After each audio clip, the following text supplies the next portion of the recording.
luxury means. It's just not a Wow. word. Yes. Performance also comes along with it. 1500 से $3000 के बीच में जो घड़ी है, Entry level. Entry level luxury segment start हो जाता है.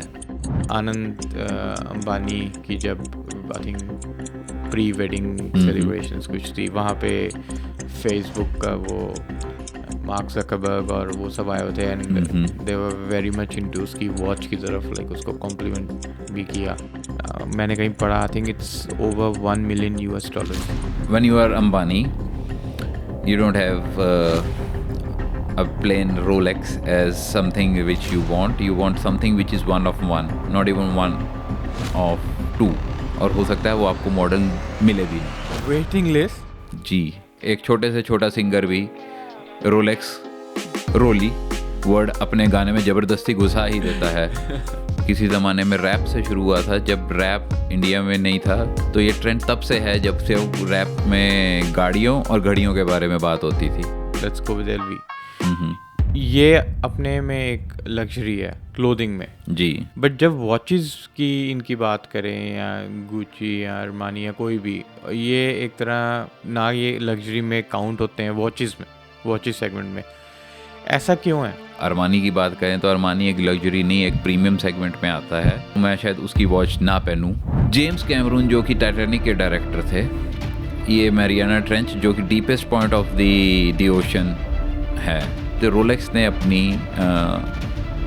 एक्सपर्टीज़ दिखाने के लिए कि उनकी वॉच कितनी वाटर प्रूफ और अंडर स्कूबा डाइविंग के लिए खास करके यूज़ हो सकती है, तो they put their watch on that. और when it came out it was still working. ये वॉचेस सिर्फ टाइम नहीं बताती, ये मेरा वक्त भी बताती हैं.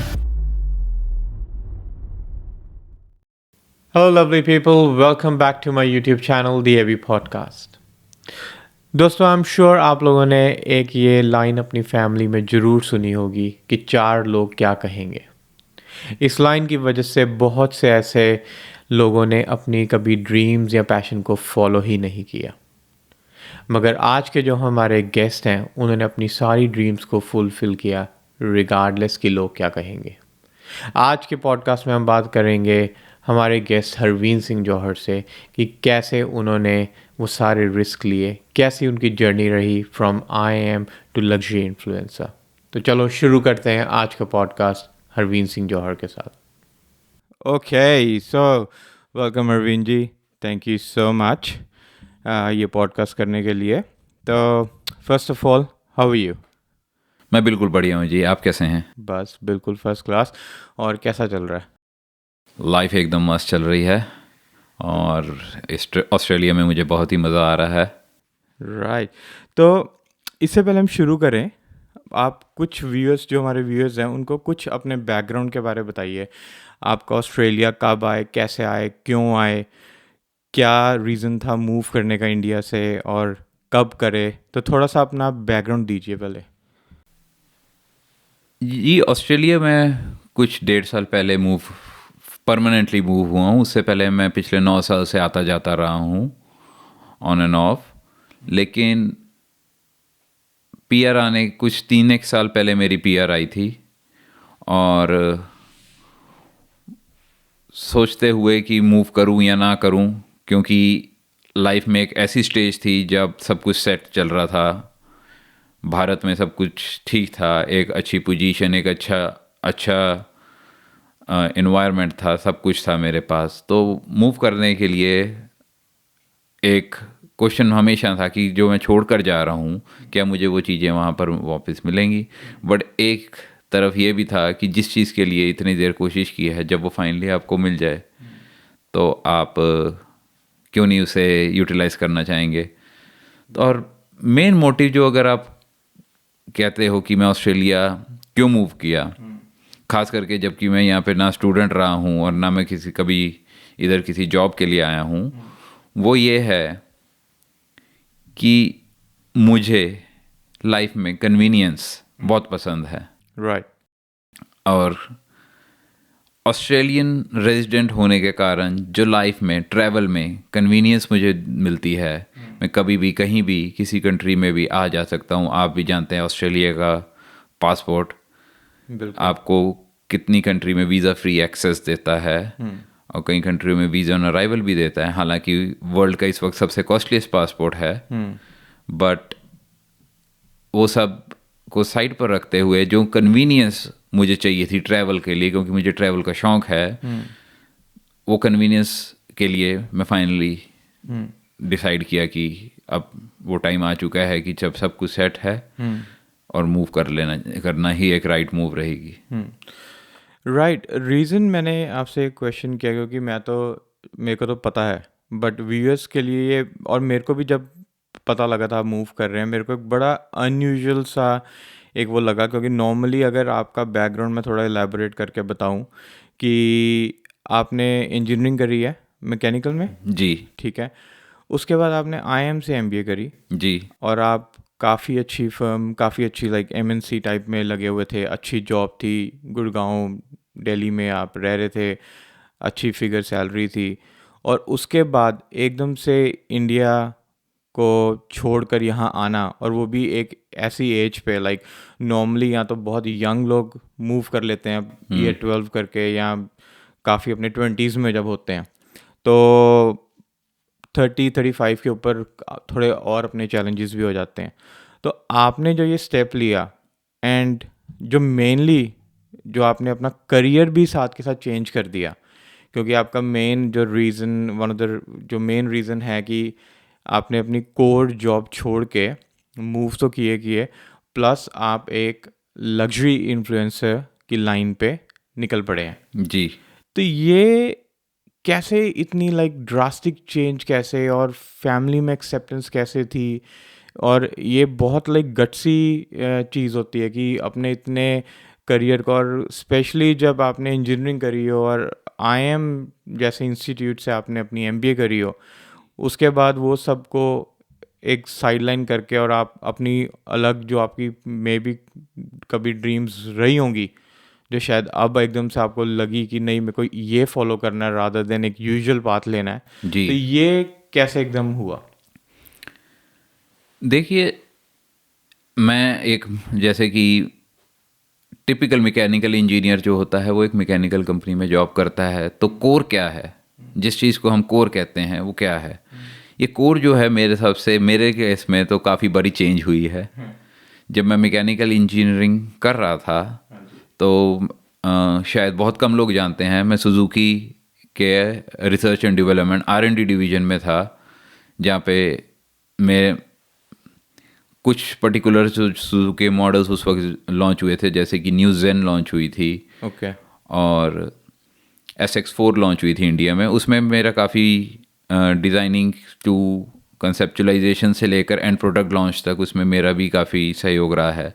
तो वो मेरा एक कोर उस वक्त था जब मैं एक मैकेनिकल इंजीनियरिंग कर रहा था। हालांकि करते करते जब मैं फाइनली ग्रेजुएट हुआ और जॉब मार्केट में आया, तो मुझे लगा एक अपॉर्चुनिटी जब IT में दिखाई दी, तो मैंने उसे ग्रैब करके उसे अपना कोर कुछ साल, काफ़ी साल तक बना के रखा। क्लोज टू 7 years मैं कोर IT में अपने आप को ज़्यादा, लेकिन मैंने ये ज़रूर रहा है कि मैं जिस फील्ड में भी जब भी रहा हूँ, आई हैव गिवन माई 100%।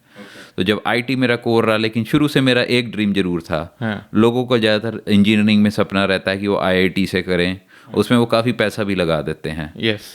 लेकिन मेरी एक विजन, मेरी एक चीज़ की क्लैरिटी थी कि मुझे कभी भी IIT नहीं जाना था। मेरा शुरू से ही एम IIM था। हालांकि मैं जानता हूँ कि एक बैचलर्स डिग्री मास्टर्स करने से पहले चाहिए होती है, but IIT was never my aim और माई ड्रीम रादर। IIM मेरा ड्रीम शुरू काफ़ी देर से रहा है, और इसीलिए मैंने उसको पाने के लिए 7 अटेम्प्ट दिए थे। Oh really? जी, वाओ। तो ये 7 कंटिन्यूस अटेम्प्ट जो मेरे गए, जिसमें मेरे को काफ़ी बारी सक्सेस हाथ आते आते लास्ट मोमेंट पे स्किप हुई।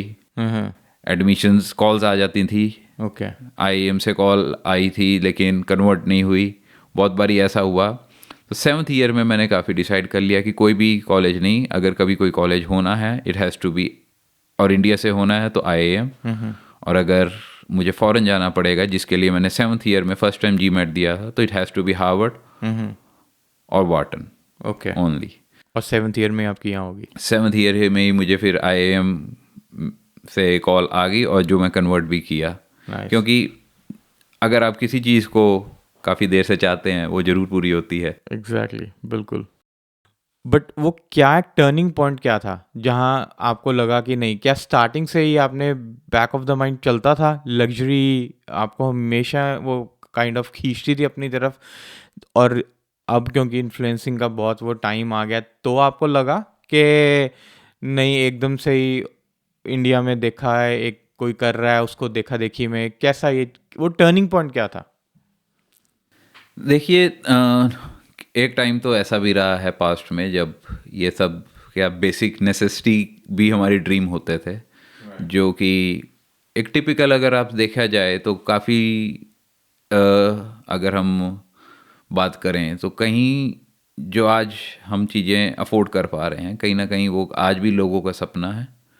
कहीं ना कहीं कभी हमारा सपना होता था जब हम लोगों को वो पूरा करते हुए देखते थे, तो मेरे दिमाग में एक जहन में एक ये बात ज़रूर थी कि ये कैसे होता है।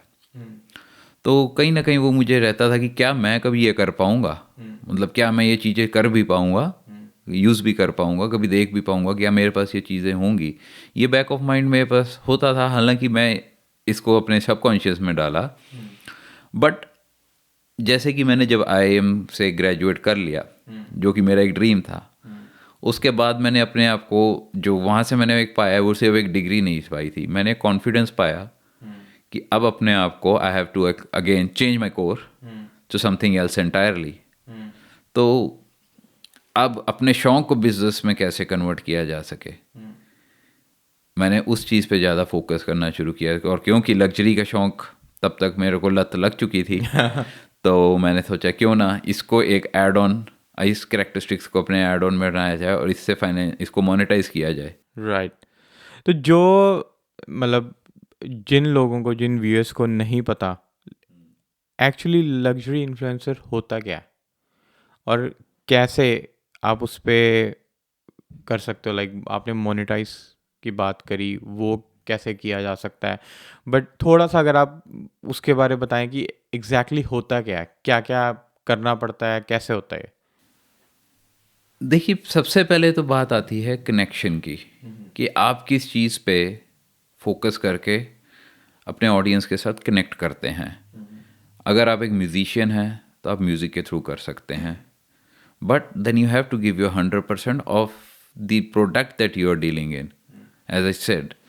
तो पहला बात तो बेसिक्स हर उस पर वही आता है।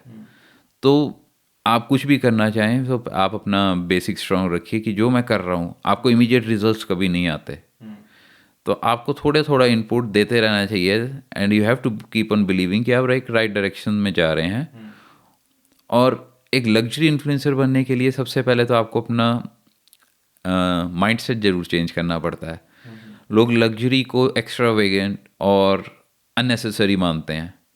मेरे लिए ये दोनों वर्ड्स लग्जरी के साथ रिलेट नहीं होते। मेरे लिए ये दोनों अलग अलग चीज़ें हैं। Luxury does not mean unnecessary. तो अब फिलहाल आपके आगे क्या क्या गोल्स हैं towards just luxury short term, I would say? कोई स्पेसिफिक उस सेगमेंट में आप जाना चाहते हो कि इज़ दैट लाइक पूरा कार्स, बाइक्स और काफ़ी जो क्या कहते हैं कॉस्टली गैजेट्स या जो क्लोथिंग ब्रांड्स, सब में कि आपके स्पेसिफिक कोई चीज़ को लेके भी आप उसमें ज़्यादा इंटरेस्टेड है? देखिए गैजेट्स के साथ तो मैं कभी इतना उसमें रहा ही नहीं। हाँ। तो आप मैंने कई बार ये सुना है अपने अपने आसपास सर्कल्स में कि मेरी पर्सनैलिटी के हिसाब से जो मैं गैजेट्स यूज़ करता हूँ वो उसके साथ जेल नहीं करते। ओके। तो मैं आज भी एक 2019 का सैमसंग गैलेक्सी यूज़ करता हूँ। उससे पहले मैं iPhone 5s यूज़ करता था। ये दोनों ही फ़ोन आज की डेट में शायद कोई करंट एवरेज पर्सन भी शायद नहीं यूज़ करता और वो इतने आउटडेटेड है, but I still use them. तो लग्जरी और गैजेट्स को मैंने कभी एक तरह से नहीं देखा। हाँ, जो मैं करना चाहता हूँ जिस पे मेरा प्राइमरी फोकस है वो है वॉचेस। ओके। और रादर वॉचेस कहना गलत होगा, I would call them time pieces. Time pieces. Time pieces और लग्जरी वॉचेस पे आने से पहले अभी आपने कहा कि आपका फोकस कभी फ़ोन या कभी उन चीज़ों पे नहीं रहा, क्योंकि वो लग्जरी में आप उनको मानते नहीं कि वो टेक साइड आ जाती है, इसलिए वो डिफरेंट है। कई चीज़ों में मैं जानता हूँ। अगर आप मुझे आज की डेट में बोलें कि आप मेरे को अच्छे कपड़े पहनना बहुत पसंद है और मेरे कुछ फेवरेट्स ब्रांड भी हैं उनमें से, बट अगर आप मुझे कल को कहेंगे कि क्या आप ये limited edition Louis Vuitton collaborated headphones या मोबाइल फ़ोन खरीदेंगे, तो मैं नहीं खरीदूंगा। क्यों? क्योंकि टेक कभी भी आउटडेट हो जाता है। I am coming from a tech background. The tech industry is so disruptive right now and it has always been.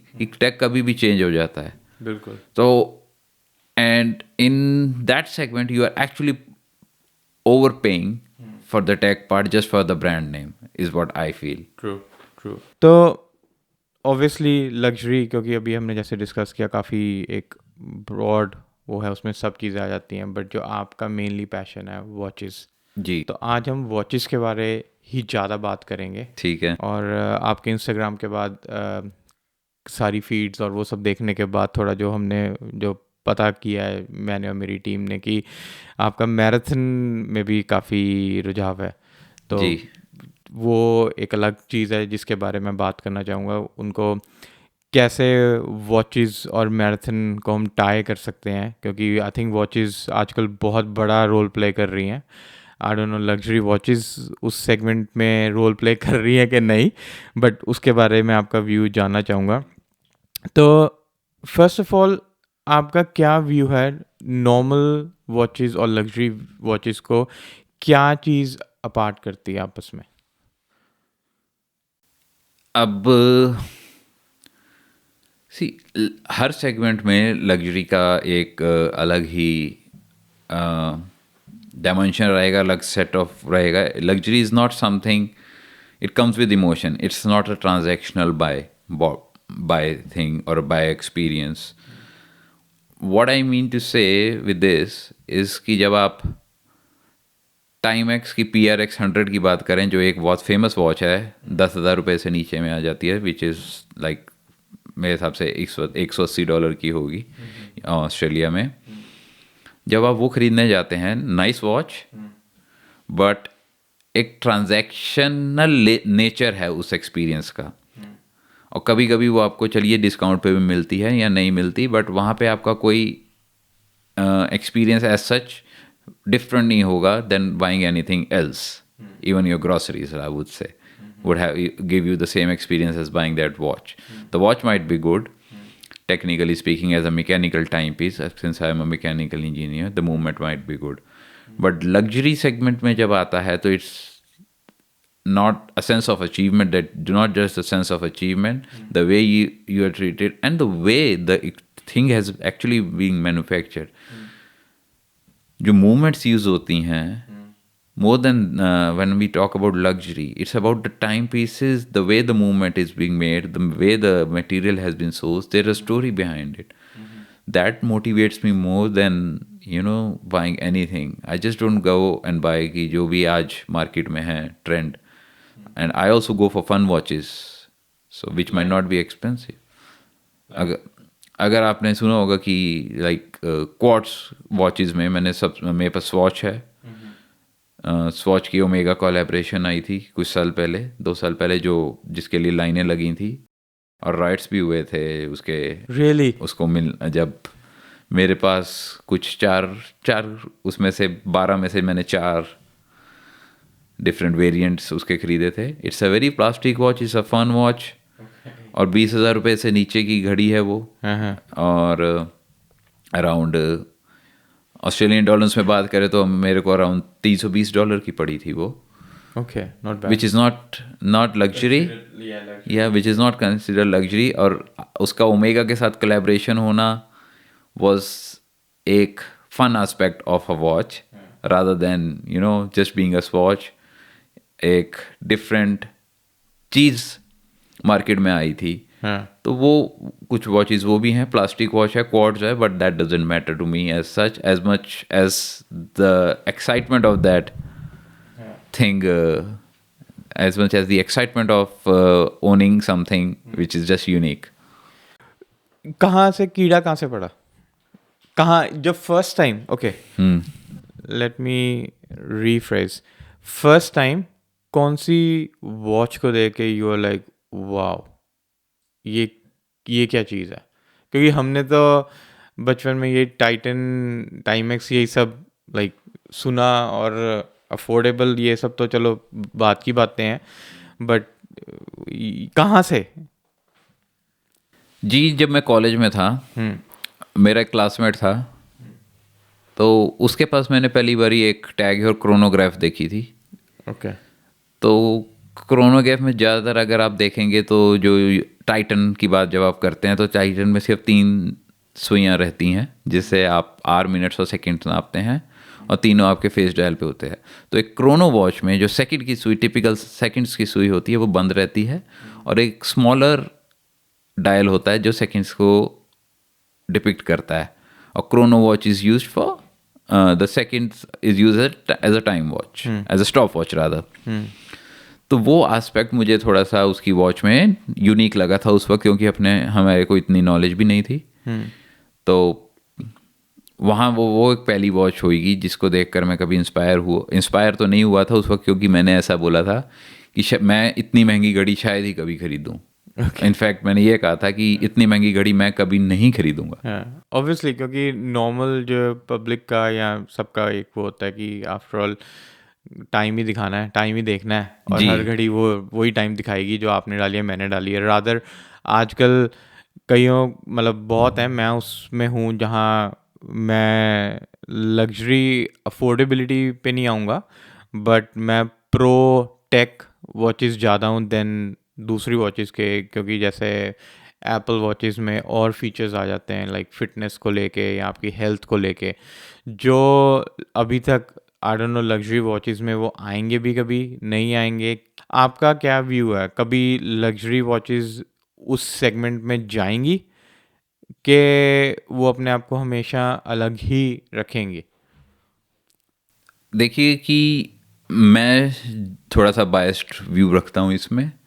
Digital watches के में मेरा कोई एक सोल नहीं है वॉच का.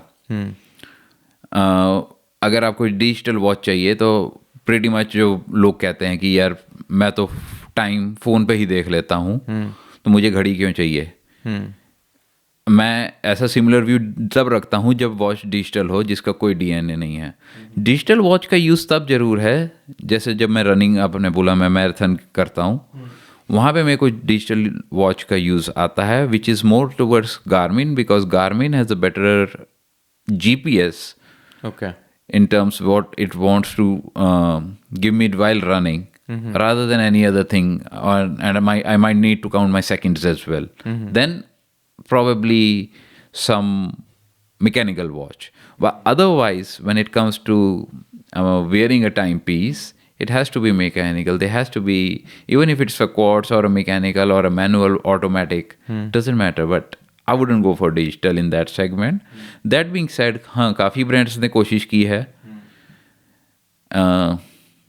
टैग हeuer ने कनेक्टेड सीरीज निकाली है. Okay.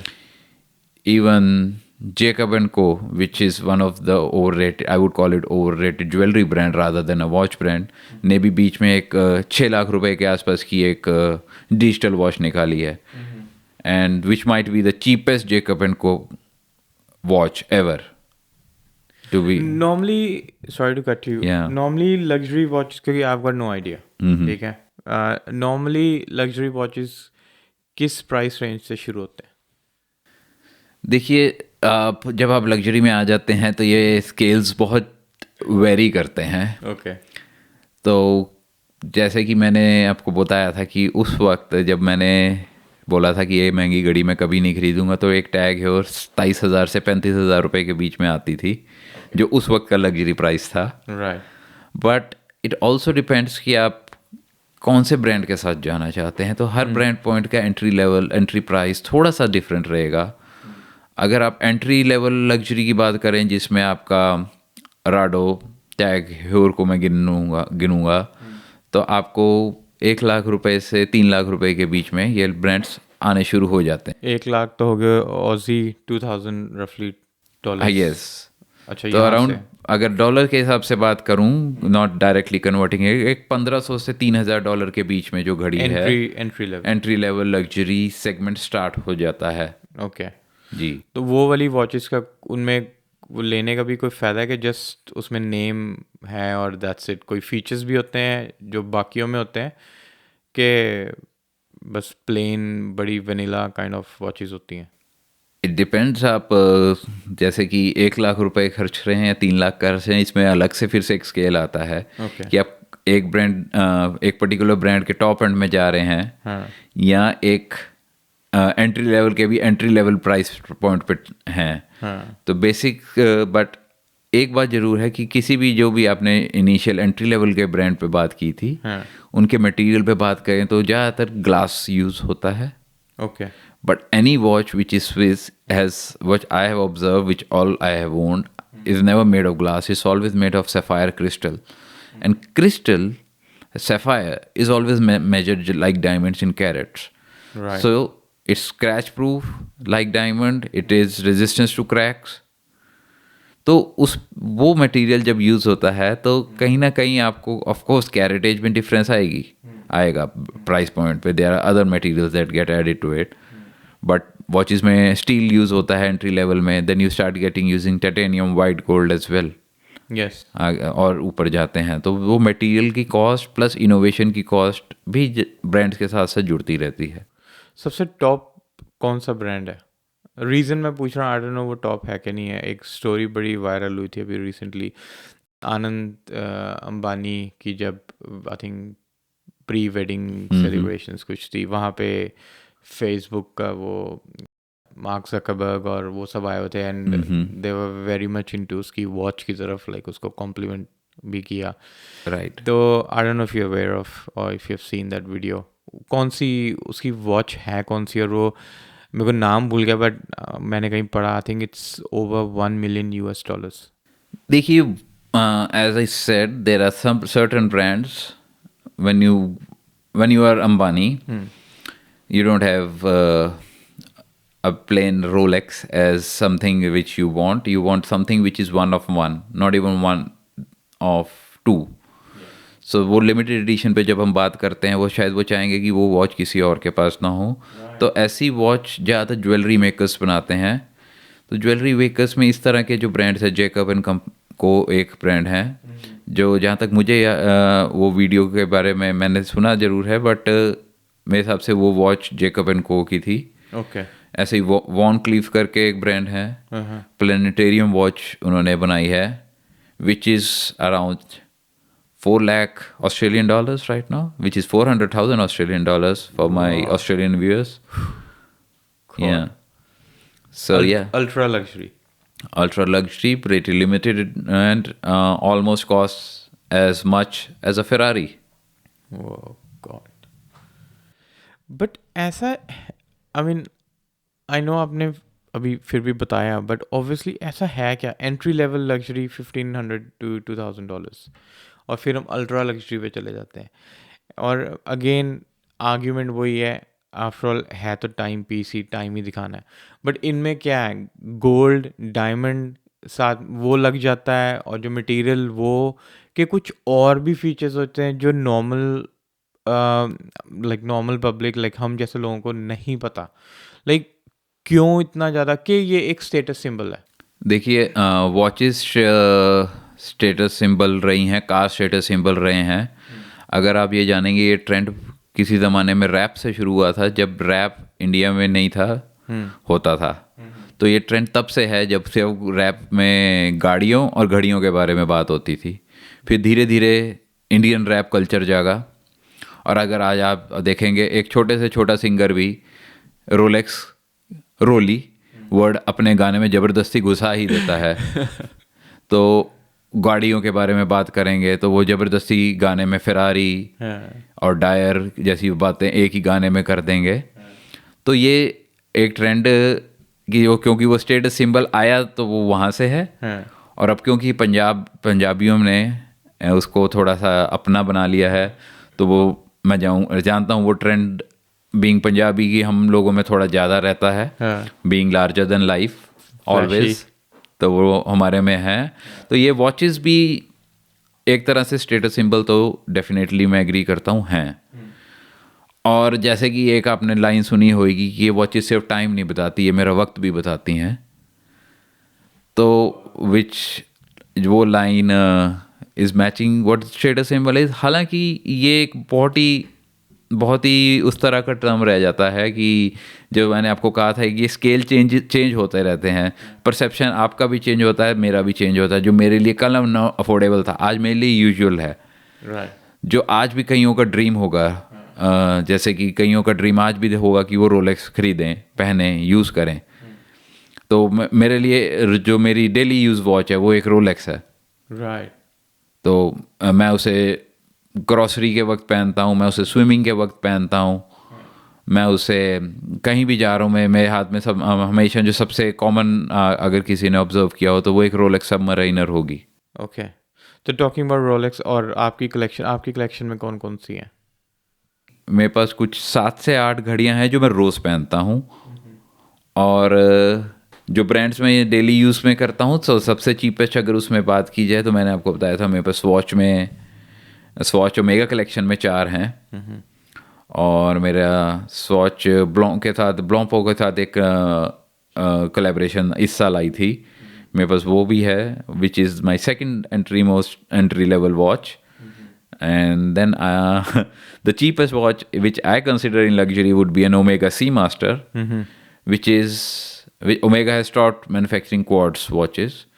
My Omega Seamaster is still a quartz watch. तो वो मेरी फर्स्ट और मेरी एंट्री लेवल वॉच है। उसके बाद टैग हयोर फार्मूला 1 है डेली यूज़ के लिए। टैग हयोर की अभी अगर आप देखें बात करें तो कुछ 800 पीसेस रिसेंटली लॉन्च हुए थे, 1980s की कलेक्शन रिवाइव हुई थी। तो पूरे वर्ल्ड में उन्होंने 800 पीसेस लॉन्च किए थे। तो उन 800 पीसेस में से उन्होंने एक हमें भी दिया है। नाइस। तो और मेरी जो सबसे एक्सपेंसिव डेली यूज़ वॉच है वो रोलेक्स सबमरीनर, जिसके बारे में मैं आपको बताया, एक वो है। और apart from this there are many other which I own, which might be a topic in itself for कभी और के लिए। For sure.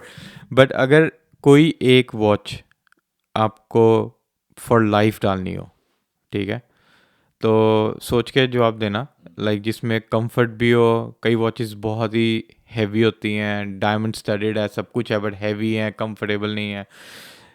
पर एक वॉच अगर फॉर लाइफ डालनी हो, वो कौन सी वॉच होगी और क्यों?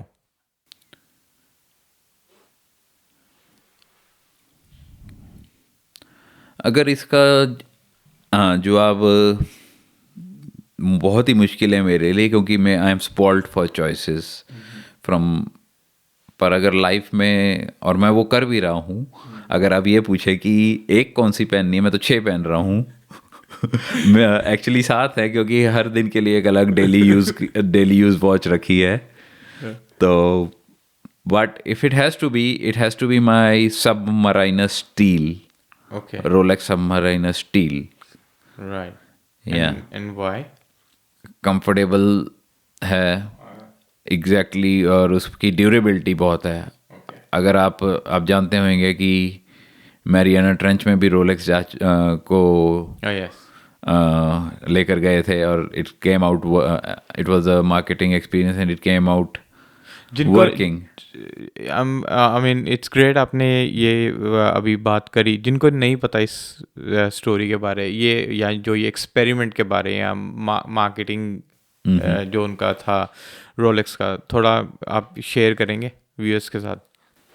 तो जेम्स कैमरून जो कि टाइटैनिक के डायरेक्टर थे, ये मैरियाना ट्रेंच जो कि deepest point of the ocean है, वहाँ सबमरीन तो नहीं कहूँगा बट काइंड ऑफ सबमरीन अपनी लेकर गए थे। एंड क्योंकि जेम्स कैमरून को शुरू से ही पानी का इसमें के शौक़ रहा, इसलिए उन्होंने टाइटैनिक मूवी भी बनाई थी। तो ये जब वो उस में उनका जाने की जर्नी की डिसाइड हुई, तो रोलेक्स ने अपनी एक्सपर्टीज़ दिखाने के लिए कि उनकी वॉच कितनी वाटर प्रूफ और अंडर स्कूबा डाइविंग के लिए खास करके यूज़ हो सकती है, तो they put their watch on that Right. on that submarine or whatever that personal equipment personal vehicle is called. Okay. Or when it came out, it was still working, which is what luxury means. It's just not a Wow. word. Yes. Performance also comes along with it. That performance is expected out of those. Exactly. जब इतनी costly watches हों तो why not? तो अब वो expectation आपकी रहती है कि मैं ऐसे ही किसी चीज़ को मैं कल को चाहूँ कि मैं लग्जरी बना दूँ अपना कोई ब्रांड खड़ा करके, तो it's not that easy. I have to give those things, not just build a story around out of nothing. बिल्कुल. बट जब हम लग्जरी ब्रांड्स की बात करते हैं, फॉर एग्जांपल अगर क्लोथिंग में एलवी, गुची, पराडा या अगर for example let's go with LV, ये अपने में एक लग्जरी है क्लोथिंग में जी. बट जब वॉचेस की इनकी बात करें या गुची या अरमानी या कोई भी, ये एक तरह ना ये लग्जरी में काउंट होते हैं वॉचेस में, वॉचेस सेगमेंट में. ऐसा क्यों है? और क्यों क्योंकि ये ट्रेडिशनल वॉच कंपनी नहीं है इसलिए, और क्यों लोग क्योंकि आजकल लोग लग्जरी को लेके इतने ज़्यादा क्रेजी हैं कि अगर मुझे लगता है एलवी स्टैम्प अपनी कहीं भी लगा दे लोग उसको भी ख़रीद लेंगे जो अफोर्ड कर सकते हैं.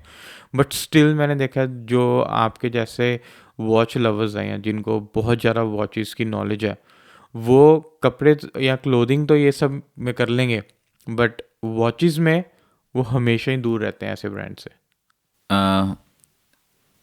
देखिए इसमें आपने एक ब्रांड लिया जैसे, क्योंकि मैं एक सिमिलर कंपनी के लिए काम करता हूं, तो अरमानी की बात करें तो अरमानी एक लग्जरी नहीं, एक प्रीमियम सेगमेंट में आता है डिपेंडिंग अपॉन. बट हाँ,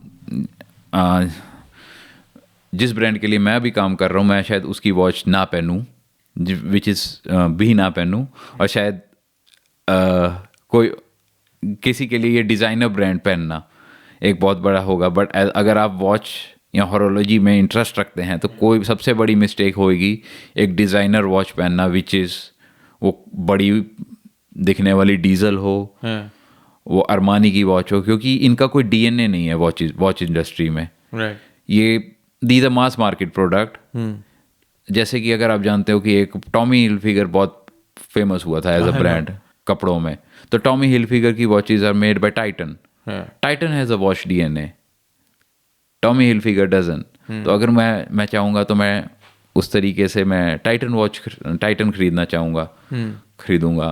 तो बट अगर आप बात करते हैं लुई विटॉन की, तो Louis Vuitton pretty much owns brands like Tag Heuer is owned by Louis Vuitton. So as a company, Louis Vuitton is doing has some great products which it has bought. तो कई बारी आपका inherent DNA main watches में नहीं हो सकता, तो आप कैसे उस एज अ बिजनेस से बात करें तो ब्रांड को खरीद सकते हैं. तो लुई विटॉन के पास अपनी भी कई वॉचेस, कई टेक्नोलॉजीज हैं, मैकेनिकल टाइम पीसेस हैं, जो कि I wouldn't say as Louis Vuitton, but as a particular model, that particular model I would still buy. तो उनकी वॉचेस एलवी की जो होती हैं डिज़ाइनर वॉचेस, वो टैग बनाती है? नहीं, लुई विटॉन का इन हाउस है. ओके. और Tag Heuer is made by Louis Vuitton as well, is owned by Louis Vuitton as well as a brand. It's completely separate. Okay. Same way एक मूबलॉ की watch, मैं अभी model number भूल रहा हूँ, बहुत फेमस हुई थी कुछ टाइम पहले, और उसमें मल्टीपल टाइम जोन से. तो कुछ फीचर्स इस तरह के होते हैं जो उस वक्त कुछ लोगों को एक्साइट करते हैं, specially like dual time zone. आपको जैसे मैं हमेशा 2 घड़ियाँ आपने देखा होगा कि I am known as, sometimes people have known me for wearing 2 watches, they have observed me wearing 2 watches. I mean I have seen few of your pictures. Why is that? मैं हमेशा सोचा था मैं पूछूंगा, एंड इट्स व्हाई. देखिए इसके पीछे बहुत से रीज़न है. मेरे लिए ये कोई आउट ऑफ यूजुअल नहीं है. मैं 2 घड़ियाँ इसलिए पहनता था क्योंकि आपको भी पता है मैं पिछले 9 साल से ऑस्ट्रेलिया आता जाता रहता हूँ, तो मैं हमेशा जिस भी कंट्री में होता हूँ एक लोकल टाइम जोन और एक इंडियन टाइम जोन, हमेशा 2 घड़ियाँ मेरे पास रहती हैं. और अगर आप ये देखेंगे तो ये 2 घड़ी पहनने वाले लोग दुनिया में कम होते हैं लेकिन बहुत फेमस होते हैं। आप जानते होंगे मैराडोना यस भी 2 घड़ियाँ में उनकी भी पिक्चर्स आप देखेंगे। रियली जी। Nice, good to know. अगर आपको अपनी कोई कभी वॉच डिज़ाइन करने का मौका मिले क्या उसमें ऐसे फीचर्स आप चाहेंगे कि हो ताकि आपको एक ही वॉच डालनी पड़े ना कि 2? लाइक जोक्स अपार्ट, बट क्या फीचर्स उसमें डिज़ाइन के तौर पे, क्योंकि अब मेरे को लग रहा है कि आपको just for the sake of luxury नहीं, आपको बहुत इन डेप्थ नॉलेज भी है, तो क्या वो होंगे? मेरे लिए जो जो डेफिनेशन अगर ये बात की जाएगी कि मैं क्या फ़ीचर चाहता हूँ मेरी 1 वॉच में, तो सबसे पहले तो उसमें नो डायमंड्स। ओके यहाँ अगर मेरी वॉच में आप देखेंगे कि मेरी जितनी भी वॉचेज़ हैं, I avoid getting glitter on my watches, though watches for man is jewellery. It has to be made of a lightweight material, and the strap has to be durable, not rubberized. मेरे को strap change नहीं करना है। अगर मैंने आज खरीद लिया 50 साल बाद भी मैं वही स्ट्रैप यूज़ करना चाहूँगा, तो which has to be metal. हाँ, जो सबसे इम्पॉर्टेंट चीज़ है कि चाहे वो स्ट्रैप मेटल का हो, मेरे बाल उसमें नहीं फंसने चाहिए, जो कि हमारे साथ एक बहुत बड़ा पेन पॉइंट है हमारा वॉचेस के साथ, कि बाल उसमें बहुत फंसते हैं मेटल स्ट्रैप में खास करके। जो लग्जरी वॉचेस हैं, वुड यू वांट कि वो टेक मार्केट में एंटर करें? देखिए, कर तो चुकी हैं। नहीं, लाइक जैसे सैमसंग और एप्पल की वॉचेस हैं, मैं शेप और साइज़ या वैसे लुक्स वाइज नहीं कह रहा, बट जो वो दे रही हैं अपने कस्टमर्स को, क्योंकि वो भी एक मार्केट है। I completely understand, luxury is totally on next level, different demand है उसकी, डिफरेंट कस्टमर्स हैं ऑल टुगेदर। जिनके रिस्ट पे लग्जरी वॉचेस हैं, ऑब्वियसली वो एप्पल या वो नहीं, और कई आर्ग्यू करते हैं कि नहीं वो, मैं खुद उनमें से हूँ जो फिटनेस, बट आजकल जैसे आ रहा ना, अगर आपने सुना एक ब्रांड आया है जिसकी विराट कोहली और काफ़ी जो फिटनेस प्लेयर्स वो डालते हैं, वूप करके जी। तो वो एक रिप्लेसमेंट काइंड ऑफ चीज़ बन रही है कि हाँ, लग्जरी वॉच डाल ली और साथ में वूप, तो दोनों चीज़ें काइंड ऑफ बॉक्सेस टिक हो गए कि फिटनेस भी अपने हमारी साइड पे चल रही है, वो हार्ट रेट ये सब, और प्लस आपकी लग्जरी भी। हाँ, तो बट अगर दोनों को हम कंबाइन कर दें, जी, वुड यू प्रेफर दैट? और आपको है कि नहीं, लग्जरी को उस सेगमेंट में आना ही नहीं चाहिए क्योंकि उसका वॉचेस से इन जनरल को लेना देना ही नहीं है? मेरी पर्सनल विश होगी कि ऐसा ना हो। ओके क्योंकि आप एक you are known for an history, and there are products which are known for their characteristics, performance in other segments. So a collaboration between Garmin and Louis Vuitton or Garmin and Rolex does not make sense to me. But उससे don't you think कि जैसे बाकी brands evolve होते हैं with time, इनको भी होना चाहिए? आई नो वो किसी और वे से हो रहे होंगे इवॉल्व, अपने डिज़ाइन से, अपने मैकेनिज्म से, कुछ और फीचर्स होते होंगे which may be I am not aware of, but sorry, but with time जो इसमें डिमांड है, या मे बी उस सेगमेंट में इन चीज़ों की डिमांड ही नहीं है शायद। अब आपके पास क्या एप्पल वॉच है? मेरे पास, मैं प्रो एप्पल। आपके पास एप्पल वॉच कौन सी है? मेरे को सीरीज़ याद भी नहीं, मेरी सीरीज़ 4 या 5 होगी काफ़ी। और इस वक्त कौन सी चल रही है? इस टाइम तो पता नहीं, 8 7 8 9 ऐसे। आजकल तो आई थिंक एक अल्ट्रा एप्पल वॉच भी आई हुई है, आ चुकी है मार्केट में। कितने साल हो चुके हैं आपकी एप्पल वॉच और आपके बीच में? जब मैंने ली थी जी, मेरे को easily 5-6 years, more than that. तो आपको ज़रूरत लगी कि क्या आपको लेटेस्ट एप्पल वॉच और अपनी एप्पल वॉच में कोई डिफरेंस लग रहा है? जो एज सच नहीं, बट मेरा अल्ट्रा लेने का जरूर मैं प्लान करता हूँ, बट फिर मैं इसलिए रुक जाता हूँ ये कि क्या कोई मेजर लाइक फ़र्क है? जो ये आपने अभी आंसर किया है, ये प्रीटी मच एक क्वेश्चन मेरा जो आपने शुरू में मुझसे पूछा था कि आप गैजेट्स में क्यों नहीं पैसा खर्चते। तो ये जो गैजेट्स हैं, आज आप एक $2000 के आसपास की शायद एप्पल वॉच है, I think. Apple watch is less than 1000 AUD, ultra वाली आई थिंक 1200। ओके, सो मैंने उसको बढ़ाकर 2000 बोल दिया है। तो $1200 से $2000 के बीच में आज भी की डेट में जो वॉच है वो भी आप अपग्रेड नहीं कर रहे हैं। तो टेक एक ऐसा एस्पेक्ट है जो बहुत जल्दी, मैंने आपको बताया था, बहुत डिस्ट्रप्टिव मार्केट है। तो क्या आप एक 10,000 रुपये की लुई विटॉन की स्मार्ट वॉच अपग्रेड करेंगे over a period of 6 years? You have said आज की डेट में आपने 10,000 रुपये की लुई विटॉन खरीदी होती डिजिटल वॉच, और अब क्या आप दोबारा उस पर 10,000 रुपये लगाते after 6 years? Personally I won't, क्योंकि मैं तो like I am not into those big luxury brands, ठीक है। आई मीन बट जो जिनका डेली का वो वेयर क्लोथिंग ब्रांड है या वो हाई एंड वॉचेस या गैजेट, उनके लिए आई डोंट थिंक कोई इतना बिग इशू होएगा। See, any person you will see is seeking value in whatever he is spending on. Luxury में अगर आप ये सोच रहे हैं कि हम माइंडलेसली खर्चते हैं पैसा, तो ऐसा नहीं है। तो that $10,000 Louis Vuitton watch should have value for me even if I am a multi-billionaire. That should entice those emotions in me, which, as I said, crossover between technology and luxury is a bit of a challenge. और क्योंकि technology बहुत जल्दी disrupt होती है, आपका product बहुत जल्दी obsolete होता है। तो वो एक ऑब्सोलीट $10,000 या 5 लाख रुपए की चीज़ पहनकर कोई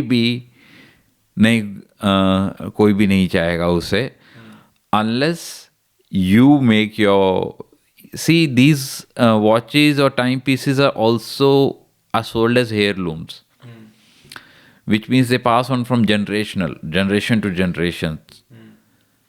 But टेक पीसेस में कोई भी इस तरह, अगर आप इस सेगमेंट की तरफ से, इस माइंडसेट से आप इसमें आते हैं, investment purpose point of view से भी आते हैं, विच आई एम अगेंस्ट दो, क्योंकि it's all about for the love of watches that I collect watches particular model. I'm not after brands.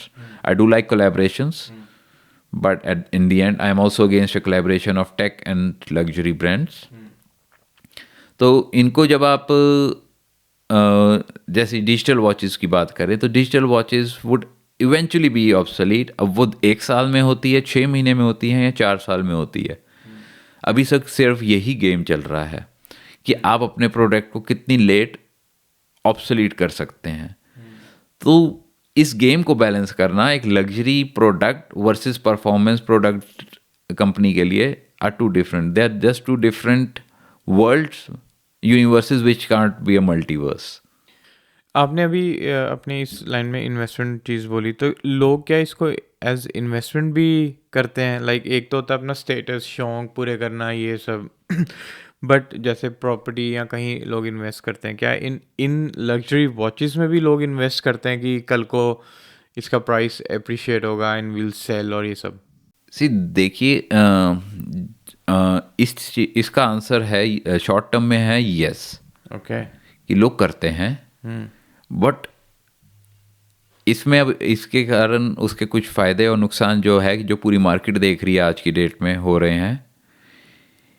इसका सबसे बड़ा नुकसान ये है कि आज अवेलेबिलिटी नहीं है वॉचेस की। अगर आपके पास पैसा है, आप तब भी रोलेक्स नहीं खरीद सकते।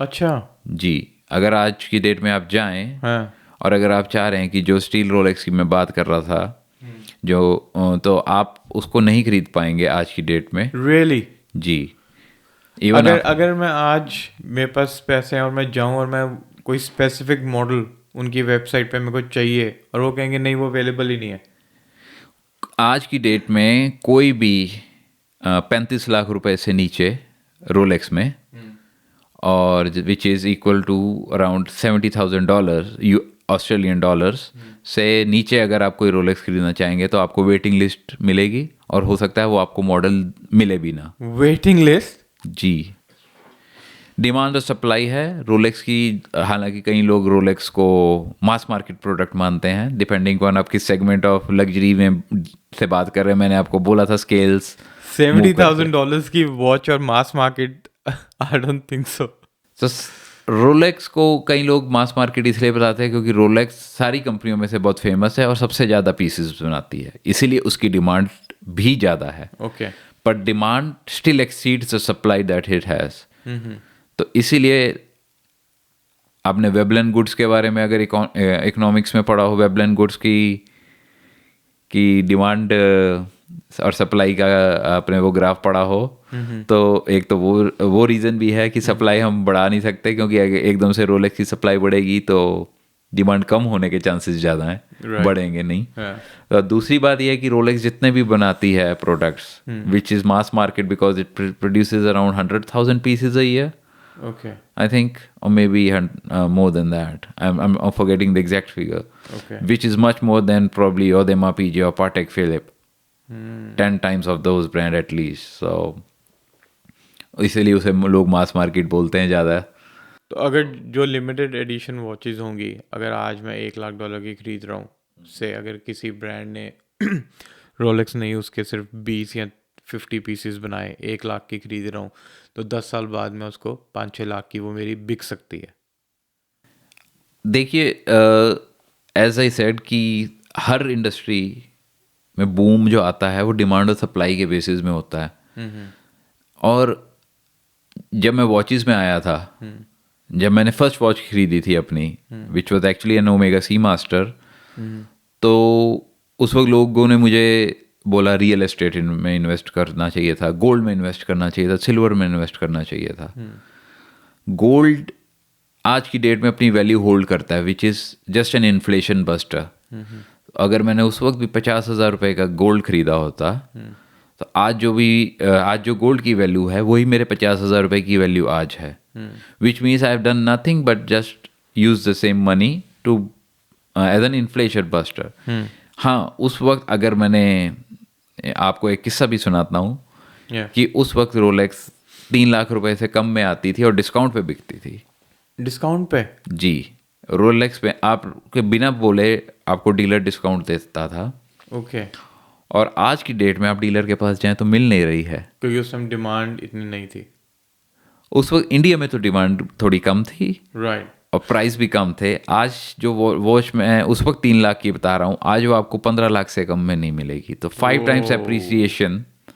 आप बताइए कि कौन सी इंडस्ट्री में आपको वैसे दिखाई दिया है? Amazing. But this is not the primary motive for me buying those watches. I know this has, इससे एक काफ़ी अलग लाइन पे लोग आ चुके हैं कि इसको इन्वेस्टमेंट पर्पस के लिए खरीद रहे हैं। But yes, if I keep this watch and pass it on to generation, it won't lose any value. It would continue to retain at least what value it has. Obviously. Wow, that's amazing.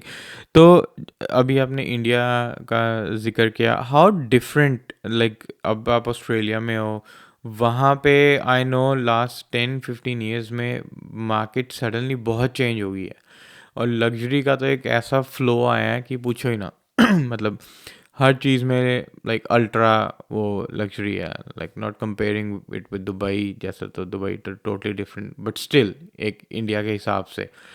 यहाँ Australia और India में कितना फ़र्क आपको लगता है? यहाँ पे आपको, क्योंकि इतना फ्लैशी यहाँ पे नहीं है, जो मैं इतने सालों से यहाँ रह रहा हूँ, जो इंडिया में है। तो डू यू थिंक फ़र्क है कि जब एक जो लग्जरी वाली चीज़ है वो सेगमेंट ही डिफरेंट है और वो दोनों जगह सेम है? सेगमेंट तो दोनों जगह एग्जिस्ट जरूर करता है, और ऑस्ट्रेलिया में कई लोगों के लिए वो चीज़ें अफोर्ड करना थोड़ा इजी हो जाता है because of the way the economy and the socio economic structure is, और वो लोगों के लिए इजी हो जाता है। हाँ, अब क्योंकि सबके पास है तो वो इतना लग्जरी भी नहीं रह सकता। आप भी देखेंगे ऑस्ट्रेलिया में, अगर आप देखें, आप जानते होंगे कि पोर्शा मेरी एक फेवरेट कार रही है, तो वो मैं देखा है कि ऑस्ट्रेलिया में लाइक काफ़ी लोग चला रहे हैं। बिल्कुल। और इंडिया में शायद ही किसी के पास गिने चुने लोगों के पास हाँ, लाइक रहेगी। इतनी नहीं है अब तो, खैर इंडिया में भी बहुत है, हाँ, बट अगर हम ऑस्ट्रेलिया में ऑस्ट्रेलिया से कंपेयर करें तो ऑब्वियसली। जी हाँ, और अगर वैसे बात की जाए तो उनके लिए ऑस्ट्रेलिया एक मास मार्केट है, इंडिया भी एक निश मार्केट है उनके बिल्कुल लिए। बिल्कुल। तो मतलब इजी कहाँ पे है आपका, लाइक जो मेन, मैं जॉब नहीं कहूँगा but like you are into luxury influencing, तो इजी आपके लिए कहाँ पे है? ऑस्ट्रेलिया में ज़्यादा सही आपका वो फॉलोअर्स हैं, बढ़ रहे हैं, या इंडिया में ज़्यादा वो था? अगर फॉलोअर्स की बात करूं तो मेरे फॉलोअर्स थोड़े एनआरआई सेगमेंट में ज़्यादा बढ़ रहे हैं। ओके। तो लोग मुझसे इस बात पे रिलेट करते हैं, क्योंकि एक आप जाने तो एक इसको मैंने ब्राउन एंड वाइट नाम दिया है इस फिनोमिना को, ओके। कि एक दूसरी कंट्री में आउटसाइडर होकर आके सक्सीड करना हाँ का एक जो चैलेंजेस हैं हाँ वो बहुत रिलेट करते हैं लोग उससे। Right. Then in India, India में आप वो स्ट्रगल्स थोड़ी छुपी रह जाती हैं, यहाँ सबके लिए वो स्ट्रगल्स सब जानते हैं। इंडिया वालों को, इंडिया में कई लोगों को आज भी हमारी लाइफ बहुत रोजी लगती है, पर यहाँ के लोग वो जानते हैं कि it is not only success, there is a lot of efforts that go behind it बिल्कुल। To reach those parameters. तो मेरे साथ जो ज़्यादातर रेजोनेट करते हैं वो इंडियंस अब्रॉड कर रहे हैं। राइट। तो अब व्हाट्स नेक्स्ट फॉर यू? इसके बाद वॉचेस के साथ साथ और किस किस में आपका है, कि इस लाइक पूरा पैकेज हर चीज़ में आपका है इस टाइम? देखिए अ, अच्छे कपड़े पहनना तो मुझे अच्छा ही लगता है, तो वो तो एक मेरे लिए आज की डेट में लोगों के लिए ड्रीम होगा, मेरे लिए तो वो यूजुअल हो चुका है। बिल्कुल। हाँ, थैंक गॉड फॉर दैट। तो उसको तो मैं एक यूजुअल लाइफस्टाइल मान चुका हूँ, वो तो चलता ही रहेगा। हाँ और ये वॉचेस भी अब मेरे को क्या है कि every few months I by one. हाँ तो बेसिकली पिछले कुछ जब से मैंने ये कलेक्शन शुरू किया, तो साल की आराम से एक एक वॉच तो आ ही जाती है। हाँ तो ये तो कंटिन्यू ट्रेंड रहेगा। अगर आप ये जान रहे हैं कि मैं किस और चीज़ में डेल्व कर रहा हूँ, तो वो मैं अभी अंडर रैप्स ही रखना चाहूँगा। रीज़न मैं इसलिए वो पूछा क्योंकि कई बार कई इन्फ्लुएंसर्स एक डिफरेंट पाथ में भी चले जाते हैं। फॉर एग्जांपल मॉडलिंग होगी किसी स्पेसिफिक ब्रांड के लिए, जैसे आई don't know if you aware काफ़ी टाइम पहले एक यूएस में टर्बन मॉडल बहुत फेमस हुआ था, गैप की एड निकली थी। वारिस आलू वाली। वारिस, यस वारिस, आलू वालिया। तो वैसा भी कोई पाथ है कि नहीं, इट्स नो मॉडलिंग, जस्ट यही इन्फ्लुएंसिंग ही है अभी? देखिए मैंने आपको बोला था, मैं हर कुछ मैंने एक आपने शायद टैगलाइन सुनी होगी, चेंज द गेम। यस। तो हम जिसको मैं शुरू में बोला था कि मैं अपनी कोर चेंज करता रहता हूँ। तो मैं मैकेनिकल इंजीनियर रहा, फिर मैंने आईटी में जॉब की, फिर मैं आईआईएम में बिजनेस स्टडी करने के बाद मैंने जो लाइन चेंज की, लग्जरी इन्फ्लुएंसिंग में किया, ब्रांड्स को हेल्प किया स्केल अप करने में, एक अपना बर्गर प्लेस चलाया और खुद बेकरी में भी जॉब की, जो कि इंडिया में कोई नहीं करता। तो ये गेम्स में बहुत चेंज करता रहा हूँ, तो आगे भी ऐसी गेम चेंज करते रहने का प्लान है। तो modelling if offer to me, I would still consider it as an option, Yeah. provided that I resonates with the brand and its policies. There are some probably products which I don't personally endorse. तो अगर वहाँ से कभी कोई contract आएगा तो it's a straight away no. Right. But if Rolex approaches me, I would be definitely agreeing to such opportunities. Yeah. Absolutely absolutely. So अब almost हम एंड पे पहुंच गए हैं, तो एक पीस ऑफ एडवाइस हमारे लिसनर के लिए जो लग्जरी इन्फ्लुएंसिंग की जर्नी शुरू करना चाहता है और वो अभी टू माइंड्स में है, तो उसके लिए कोई एडवाइस? देखिए मैं दो एडवाइस दूंगा। एक, जब आप इन्फ्लुएंसर को आप इन्फ्लुएंसर को फॉलो करना शुरू करते हैं तब, कि आप उससे इन्फ्लुएंस जरूर होइए, बट ऑल्सो सी कि what's the rational behind what he is saying. Is does that hold any value, और is that brand mouthpiece? Some influencer are just brand mouthpieces. आज किसी ब्रांड ने पैसा फेंका, कुछ बोल दिया, कल को उसी के अगेंस्ट चले जाएंगे, उस दूसरे ब्रांड ने पैसा फेंका, वो उसके बारे में भी बोल देंगे। तो मैं क्या सोचता हूँ कि वो इन्फ्लुएंसर ही खुद इन्फ्लुएंस हो रहे हैं पैसों से। तो मैंने ऐसे कई एग्जांपल्स देखे हैं कि आज के लिए उनके लिए कोई ब्रांड अच्छा है, कल को वो दूसरा अच्छा हो जाएगा, और दोनों ब्रांड आपस में compete कर रहे हैं।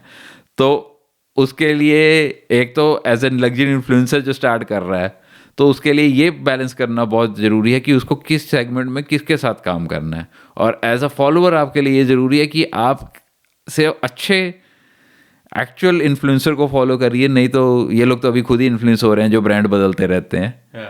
तो ये खुद ही अपनी जर्नी कभी स्टार्ट कर रहे हैं, कभी एंड कर रहे हैं, कभी अब्रप्ट स्टार्ट कर रहे हैं। तो इनके साथ आप वैल्यूबल आउटपुट आप ना तो एज एन इन्फ्लुएंसर आप दे पाएंगे, as a user, as a follower आप ना ले पाएंगे। तो it is very important to stick to what you believe your values. Your values can change over time. मतलब आप अपना विजन चेंज कर सकते हैं कि मेरे को अब ये करना है, but it cannot contradict with what you are as a person, and it should reflect in those in whatever you post, whatever you do, and you have to do it right, and you have to do it all the time to get it right. अगर आप ये सोचते हैं कि मैंने आज अगले एक हफ्ते तक एक कंटेंट डाला और मुझे रिजल्ट नहीं आया, मैं बदलता रहूं कंटेंट को, that's too short a time. It takes time for this to grow. And monetization of this is the last thing that I expect to do, and I expect anyone else to do. But एक जो ये वैसे ही जो Instagram या YouTube या ये सब जो है, इस पे वैसे ही इतनी ट्रोलिंग और ये सब चलता है। But luxury influencing I think एक ऐसा सेगमेंट है जिसमें जो देख रहा है उसको लगता है यार ये बंदा बहुत ही अपने में है, इज़ वेरी एरोगेंट। और मतलब उसको, क्योंकि ऑब्वियस है आपका जब आप लग्जरी दिखा रहे हैं, और जो नहीं कई बार अफोर्ड कर पाता, कई तो ठीक है वो देखते हैं वो दूसरी वीडियो पे, तीसरी पे, कईयों में जेलसी या कुछ भी है, जो भी नेगेटिविटी आती है, कई ट्रोल्स के थ्रू लाइक अपना वो कीबोर्ड के थ्रू अपना वो दिखाते हैं। उसको कैसे हैंडल लाइक करते हो? देखिए कि मेरे घर के सामने से अगर कभी भी गार्बेज ट्रक निकलता है तो मैं उसे चलाने नहीं लग जाता हूँ। ठीक है, तो वो जो चला रहा है वो चलाता रहेगा, और एंड ऑफ द डे सफ़र भी उसे ही करना है। मेरे घर के आगे से तो वो निकल जाएगा, पर वो उसी में बैठा रहता है। तो व्हाट आई मीन टू से कि आप जेलस हो रहे हैं, तो जो मैंने एक लाइन पहले बोली थी कि जो मेरे लिए मैं वो कर रहा हूँ जो मेरे लिए यूजुअल है। For me this is a life style that I am living. It is usual for me. It has become almost synonymous to what I am. आप उसके लिए एस्पायर कर रहे हैं, well and good, follow me, get inspired and aspired from it. But कहीं ना कहीं जब आप कमेंट्स करते हैं या मैं भी कोई कमेंट करता हूँ, तो वो मैं अपने वे ऑफ थिंकिंग सामने पुट फॉरवर्ड करता हूँ। तो अगर आप ट्रोल कर रहे हैं, आप जेलस हो रहे हैं, तो कहीं ना कहीं आप अपनी इनसिक्योरिटीज़ बाहर ला रहे हैं। फिर आप चाहे कहीं के किसी भी रेस को बिलोंग करें, किसी भी कंट्री को बिलोंग करते हो, या आपका स्किन कलर कोई भी हो, बट ये सारी चीज़ें जब आप लिख देते हैं ना, तो कहीं ना कहीं आपका माइंडसेट ही डिनर करता है। और क्योंकि आपने बात की कि कीबोर्ड पे लिख दिया, पर जब अगर कभी इसकी जो कॉन्सिक्वेंसेस है आपको रियल लाइफ में जब फेस करनी पड़ेंगी, तो शायद आप भी 3 बार ही सोचेंगे कि क्या मैं ये जो लिख रहा हूँ।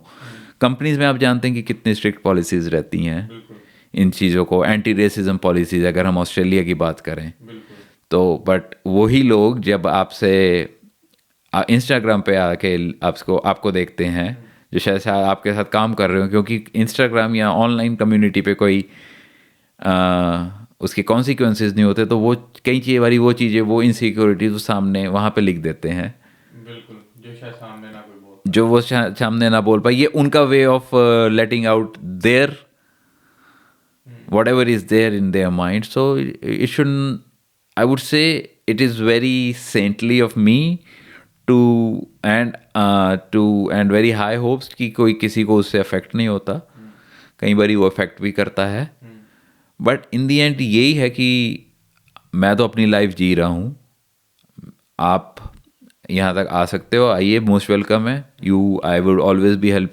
Ready to help you rise up to where I am, and I am always as I said कि मैं अपना 100% देता हूँ, तो मैं तो आगे निकलता ही रहूँगा। अब आप मेरे को वापस खींचने की कोशिश करेंगे तो मैं तो वापस नहीं आने वाला हूँ, तो मैं तो आगे ही जाऊँगा, तो आपको ऊपर आना है तो आ जाइए। Good stuff. Finally, where can our listeners follow you? अगर कोई आपकी जर्नी को फॉलो करना चाहता है, इंस्पायर होना चाहता है, कहाँ पे आपके, obviously I'll share your handle and everything, but क्योंकि अब अगर मेरे ऑस्ट्रेलिया व्यूअर्स मुझे फॉलो करना चाहते हैं तो वो मुझे इंस्टाग्राम पे भी कर सकते हैं और टिकटॉक पे भी कर सकते हैं। आप ओके, टिकटॉक, नाइस। टिकटॉक सिर्फ ऑस्ट्रेलिया के लिए। ओह यस, क्योंकि इंडिया में तो बैन है जी। तो ऑस्ट्रेलियन व्यूअर्स के लिए टिकटॉक और इंस्टाग्राम। और अगर आप मुझसे बिजनेस, क्योंकि ये सब चीज़ें तभी पॉसिबल हैं जब आप फाइनेंशियली थोड़ा स्टेबल हों, आपके पास कोई फाइनेंशियल बैकअप हो, तभी आप ये सब चीज़ें कर सकते हैं। तो अगर आप बिजनेस पॉइंट ऑफ व्यू से मेरे से कनेक्ट करना चाहते हैं तो उसके लिए मेरा लिंक्डइन भी है, reach out to me on LinkedIn as well. Nice, good stuff. So, thank you so much. Just before we wrap up, any final thoughts, any message, किसी भी व्यूअर के लिए या कुछ भी, just random. मैं अपने व्यूअर्स को सिर्फ ये कहना चाहूँगा कि अगर आज आप मुझे देख रहे हैं और इंस्पायर हो रहे हैं कि मैं ये करना चाहूँगा, तो मैं सिर्फ ये आपसे कहना चाहूँगा कि आज आप कुछ साल से कुछ करते आ रहे हैं। आप देखिए, मैंने अपने आप को हर बारी कुछ ना कुछ इवॉल्व किया है, आप भी कर सकते हैं, इस चीज़ों को चेंज कर सकते हैं। और जैसे 3 साल पहले की बात करें तो मैं तो सेम सिटी क्या, सेम स्टेट क्या, मैं तो सेम कंट्री में भी नहीं था। तो मैं अपनी game, I am been changing my game so frequently and getting successful in by doing it. तो ये अपने मेरे व्यूअर्स भी कर सकते हैं, तो उस रट में ना फंसे रहें। If they are stuck somewhere, they have to step back, evaluate themselves and see what we can do. और वॉचेस तो is just a by product of being of doing other things. वो तो एक बार आप जब आप सेटिस्फाइड हो जाते हैं, आप फाइनेंशियली सिक्योर हैं, तो फिर आप देखते हैं कि अब मैं उसको कैसे यूटिलाइज करूँ। आपको लग्जरी क्या है? Absolutely. When I have the luxury of time and I have the luxury of money to spend anywhere I want, So why not? then I see what I want to spend it on. So but first step to achieve that is to get to a level कि जहाँ भी ये सब सोच पाएं और उसके बाद आप अफोर्ड कर पाएं। जी। Awesome. Thank you so much, Arvind. It was amazing, and yeah, thanks for your time.